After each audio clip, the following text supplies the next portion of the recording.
girls, I'm so excited to come to you from virtual history class, and I know last week you finished our doodle pages and reviewed your notes. I got some great emails of illustrations you made or different things that you acted out. I loved that, so just keep that coming. It's a great way to review key terms and events that led to the Revolutionary War. We're going to continue reviewing this week with a timeline of the events that led to the Revolutionary War. And I'm going to read to you from the story of the world. And then next week I'm going to give you all a study guide, just like we would in class. You can do it on notebook paper, and then we will have some sort of form of assessment the following week. So don't worry about any of that. This week is simply, we're just continually reviewing. Next week we'll do a study guide. The week after that we will do some sort of assessment. I'm not quite sure what that's going to look like, but we are going to be responsible for the information. So I just want us to start to review and really put to memory some of the things that led to the Revolutionary War. If you've been on my topics page already, I kind of added two different things. I added life lately, and if you saw on the topics page, it was so interesting. Again, remember we talked about we are living in historical times, boys and girls. I am sure that this time that we're living in will be one day in history books that you are going to be reading to your children. Can you believe that? And this is going to be a time where, you know, your grandchildren one day might say, what were you doing during quarantine? And you might tell them, okay, I did school from a computer, and my teachers sent us funny videos or videos that taught. So I put up a picture this week. I have been doing a ton of baking. And I'm not really much of a baker, but I have time to actually read a recipe and follow it. So I've been doing a ton of baking, and I needed more flour. So Mr. Nybor and I had gone to Whole Foods, we've gone to H-E-B, Trader Joe's, and we couldn't find flour anywhere. And so I got this great idea to call a bakery. So we went to a local bakery here in Dripping Springs, and we bought flour. And I was like, Mr. Nybor, you're going to be so proud of me. I found flour. And he's like, that's awesome. Let's go pick it up.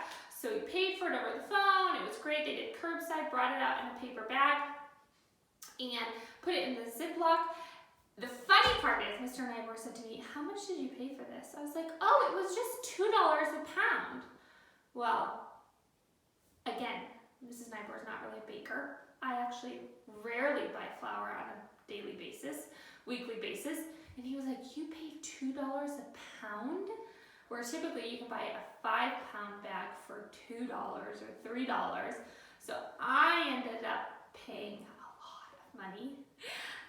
So we kind of laughed at that, and I thought, well, you know what, that's fine. We're supporting local businesses, and I'm learning the cost of what flour really costs. So that was kind of our funny story. So anyways, I was going to share with you, I put a picture up of what I baked this weekend, and I baked biscuits, and this was like a small remnant of what Mr. Nybor and I got to enjoy on Saturday morning. So that was really fun. So if you are baking or cooking, feel free to please send them my way.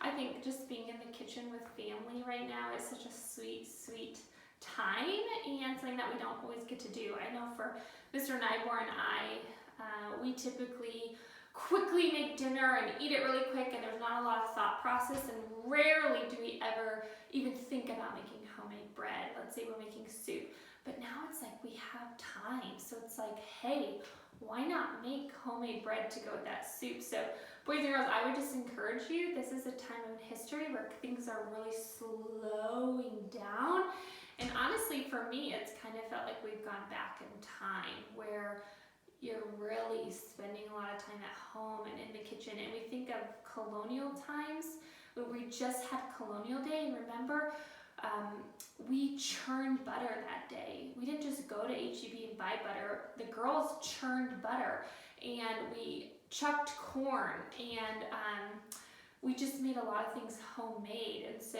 I think this would be a great time where you all get in the kitchen with your families, and I would love to see what you're doing. So anyways, back to history, what we're actually learning in history.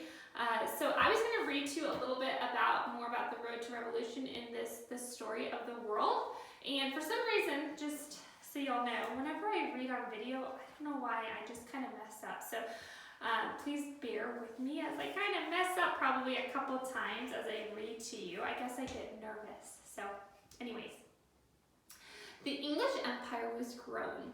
England owned the eastern coast of North America all the way up to Montreal. France had abandoned India to the English as well, and during the reign of Queen Anne, Scotland of Wales had been joined together with England in the Act of the Union.